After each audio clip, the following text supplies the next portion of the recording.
Người đàn ông cầm con dao to trong tay, nhưng đối tượng lại là vợ mình.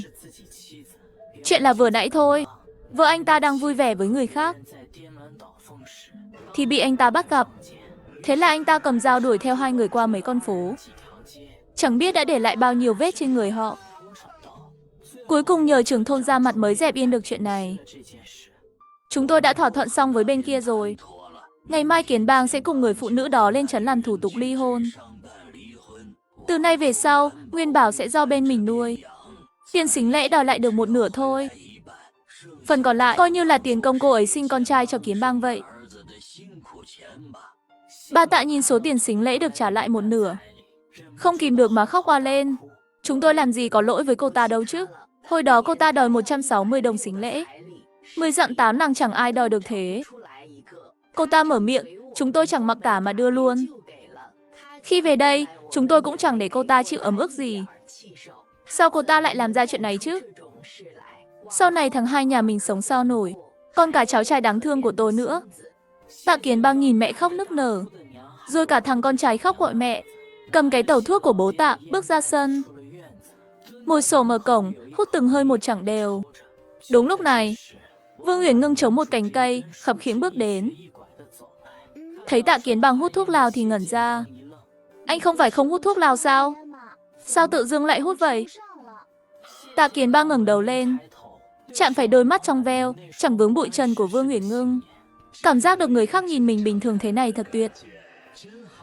Hôm nay xảy ra chuyện mất mặt thế kia. Ai nhìn tôi cũng khác đi hết. Không sao đâu, nhà tôi có chút chuyện thôi. Còn cô sao thế? Sao lại chống cả cành cây vậy? Không sao, bị trẹo chân thôi mà. Nghỉ một đêm là ổn thôi. Vương Uyển Ngưng nói xong, định bước vào sân.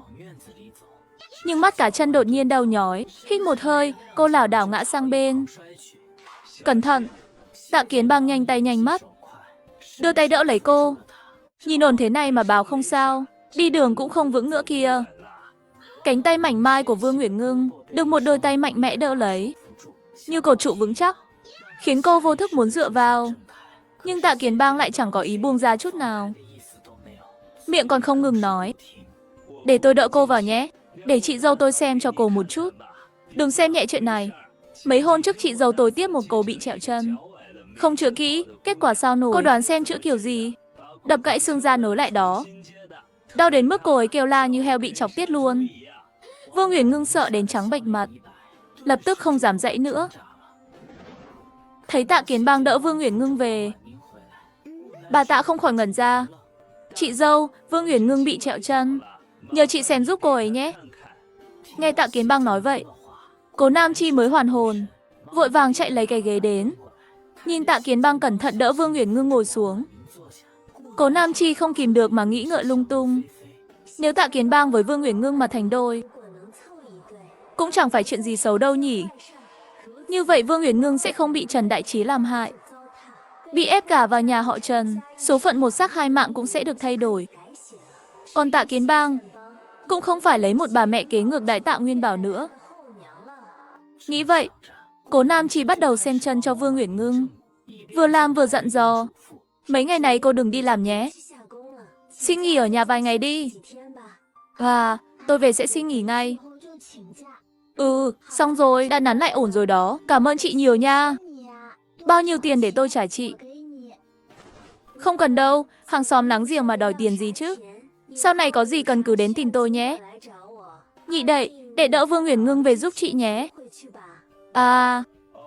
Đi nào, Vương Uyển Ngưng, tôi đỡ cô về nhé. Nhìn bóng lưng hai người sóng đôi rời đi, Cố Nam Chi mỉm cười. Phải nói là, đúng là phải nói. Càng nhìn càng thấy hợp đôi ghê. Hoa đào của Tạ Kiến Bang nở nhanh thật đó. Hi hi hi. Ở sân sau, Tạ Kiến Bang đỡ Vương Uyển Ngưng về rồi quay lại.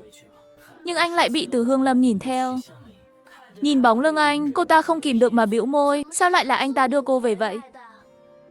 Tôi bước qua ngạch cửa, suýt ngã. May mà anh ấy đỡ tôi kịp. Chị dâu anh ấy nắn xương cho tôi, rồi anh ấy đưa tôi về. Có vấn đề gì sao? Sau này cô tránh xa anh ta ra nhé. Hôm nay anh ta bắt quả tang vợ mình với Trần Đại Trụ, làm ầm ĩ cả làng biết. Nhìn kiểu này chắc sống không nổi nữa. sắp thành góa chồng nuôi con rồi. Cô cẩn thận kéo anh ta bám lấy cô đó. Vương Uyển Ngưng nhớ lại đôi tay đỡ mình. Lúc đầu còn thấy bình thường, giờ tự dưng mặt hơi đỏ lên. À đúng rồi, chuyện cô đi trấn hỏi thăm thế nào rồi? Hồi đó rốt cuộc yêu cầu gì vậy? Ôi, Vương Uyển Ngưng nghe vậy mới hoàn hồn, nhìn Từ Hương Lâm với ánh mắt phức tạp. Tôi về muộn thế này, lại còn trẹo chân. Cô không quan tâm tôi bị sao không? Có đau không hả? Từ Hương Lâm cứng mặt. Cô chẳng phải không sao sao? Tôi là không sao, nhưng nếu không phải đi hỏi tin tức cho cô. Tôi đâu có bị trẹo chân. Cô bị trẹo chân là do cô không nhìn đường. Sao lại đổ lỗi cho tôi được? Uyển Nhi, từ bao giờ cô lắm lời thế hả? Cô mà cứ vậy, sau này tôi chẳng chơi với cô nữa đâu. Ôi, Vương Uyển Ngưng nghe vậy, nhìn Từ Hương Lâm chẳng những không áy náy, mà còn quay ra trách ngược cô. Tự dưng thấy lạnh lòng. Tôi coi cô ấy là bạn, hết lòng hết dạ với cô ấy. Có gì ngon là nghĩ đến chia cho cô ấy đầu tiên. Cô ấy về muộn chút, tôi chạy khắp làng tìm cô ấy. Nhưng cô ấy thì không chơi thì thôi. Tùy cô vậy. Nói xong xuôi, Vương Uyển Ngưng hất tay Từ Hương Lâm ra, nhảy lò cò về phòng. Từ Hương Lâm không tin nổi nhìn bóng lưng Vương Uyển Ngưng rời đi như thế. Một lúc sau, không kìm được mà lẩm bẩm chửi. Bệnh à, tưởng mình là công chúa chắc. Còn bày đặt giận dỗi với tôi nữa. Đến lúc đó đừng có mà tìm tôi làm lành. Lần này quà cô ấy tặng không vừa ý tôi tuyệt đối không tha thứ đâu.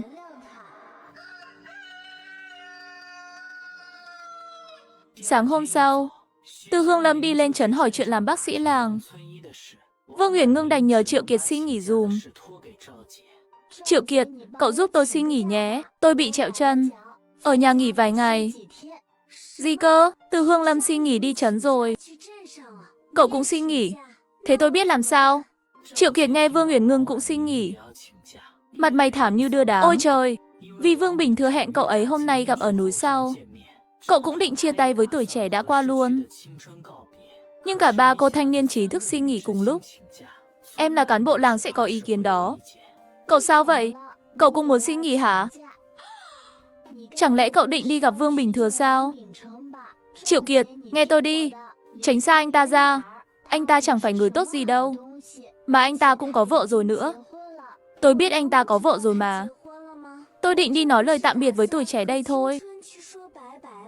Cậu đừng chỉ nói tôi. Từ Hương Lâm thì tốt đẹp gì chứ? Có gì ngon cậu toàn cho cô ta.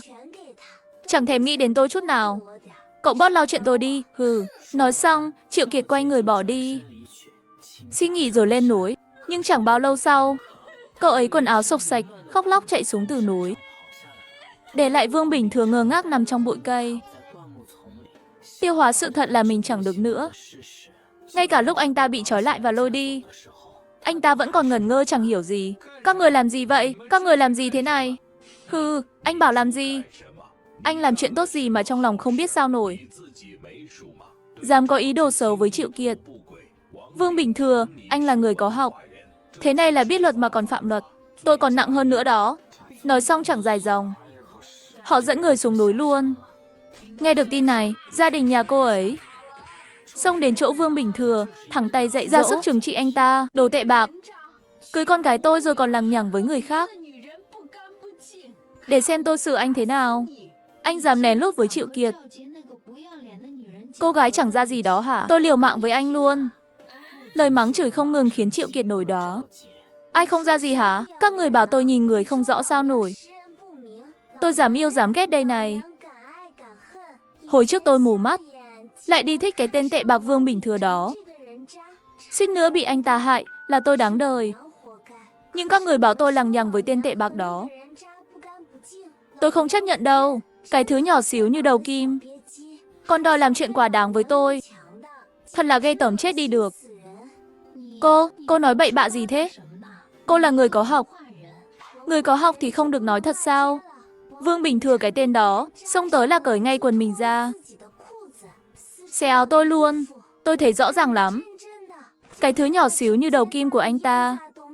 Các người nhìn kỹ chút đi, đừng để nó lộ ra mất mặt nữa. Lời này vừa thốt ra, Vương Bình Thừa xấu hổ muốn chết luôn. Còn đám đông vây xem thì hừng hực lửa tò mò. Tôi liều với cô luôn. Đến đây ai sợ ai nào. Nhưng cuối cùng hai người chẳng đánh nhau được. Chẳng mấy chốc bị dân làng vây quanh kéo ra. Còn Vương Bình Thừa thì bị đưa lên trấn để cải tạo giáo dục. Trong khi đó, Cố Nam Chi đi hái thuốc trên núi, hoàn toàn bỏ lỡ vở kịch lớn này. Nhưng vừa về đến nhà, cô đã bị Triệu Kiệt mặt đầy tức giận chặn lại.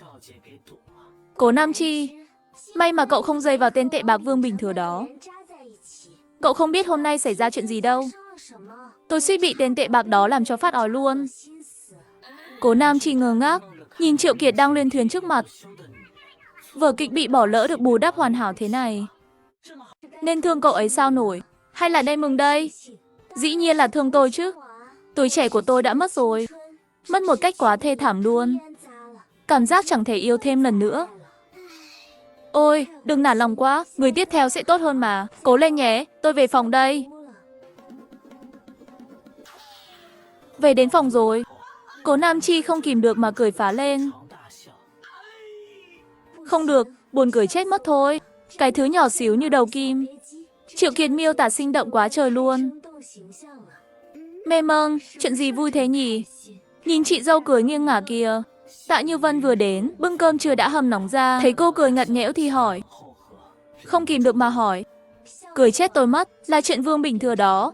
Vương Bình Thừa có cái nhỏ xíu như đầu kim.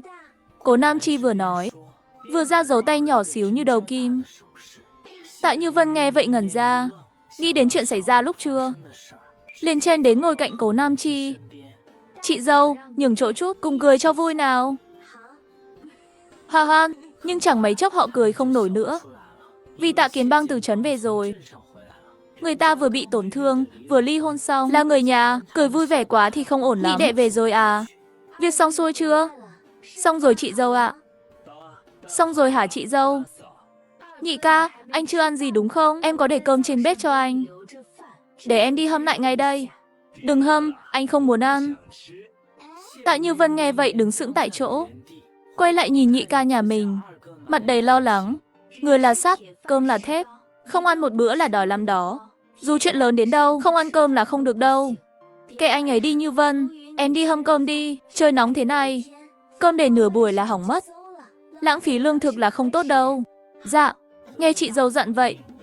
Tạ Như Vân đáp một tiếng, rồi chui vào bếp luôn. Tâm trạng không tốt thì cũng ráng ăn vài miếng. Thật sự ăn không nổi thì mang qua sân sau cho Vương Uyển Ngưng nhé.